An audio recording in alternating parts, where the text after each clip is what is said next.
சிறுகடிக்க ஆசை சரியில்ல. அடுத்து வரை எபிசோட்ல சிந்தாமணி இருந்துட்டு ரொம்ப நாளாச்சு அவங்களோட ஹஸ்பண்டை பார்த்து பேசி. அவங்க ஹஸ்பண்டு சிந்தாமணியை பார்த்த உடனே பயங்கர அதிர்ச்சி ஆகுறாங்க. என்ன வழி தெரியாமல் இந்த பக்கம் வந்திருக்கியா அப்படின்னு சொல்லிட்டு கேட்ட உடனே எல்லாமே தெரிஞ்சு தான் வந்திருக்கேன். நான் அப்போவே சொன்னேன், என் பொண்ணை நானே கூட்டிகிட்டு போகிறேன், என்னோட ஸ்டைலில் நானே வளர்த்துக்கிறேன்னு நான் சொன்னேன்.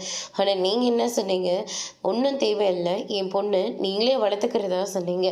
ஆனால் கடைசியில் அவள் ஒருத்தரை லவ் பண்ணிட்டு வந்து நின்றுட்டுருக்கா அப்படின்ற மாதிரி சொல்லிக்கிட்டு இருக்காங்க. லவ் பண்ணிட்டு இருக்காளா?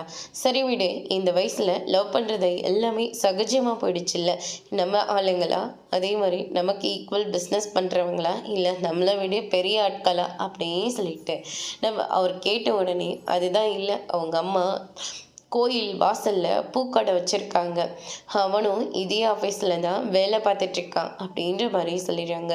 நீ யாரை சொல்லிக்கிட்டு இருக்க? சத்யா தான் சொல்லிக்கிட்டு இருக்கேன், இவங்க ரெண்டு பேரையும் பாருங்கள் அப்படின்ற மாதிரி சொல்லிட்டு வீடியோ ஆதாரத்தை வந்து காட்டுறேங்க. சத்யா ஒன்று அப்படிப்பட்ட பையன் இல்லை அப்படின்ற மாதிரி சொன்ன உடனே, யார் அவன் அப்படிப்பட்ட பையன் இல்லையா? அவன் என்னென்ன வேலை பார்த்துருக்கான்னு தெரியுமா? அவங்க அப்பாவை கொலை பண்ணியிருக்கான், இவன் ஏதோ பைக் திருடி இருக்கான் போல இருக்கு. அது அவமானம் தாங்க முடியாமல் ரயில்வே முன்னாடி போய் நின்று செத்து போயிட்டார் அவங்க அப்பா. அது மட்டும் கிடையாது, என்னெல்லாம் வேலை பார்த்து வச்சுருக்கான் தெரியுமா அப்படின்ற மாதிரி சொல்லிடுறாங்க. இதை கேட்ட உடனே அவர் ரொம்பவே ஷாக் ஆகுறாங்க.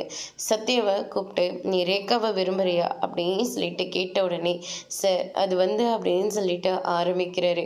கன்னத்துலேயே ஓங்கி பலாரம் ஒன்று விடுறாங்க. அதோட பிரபு முடிச்சிருக்காங்க.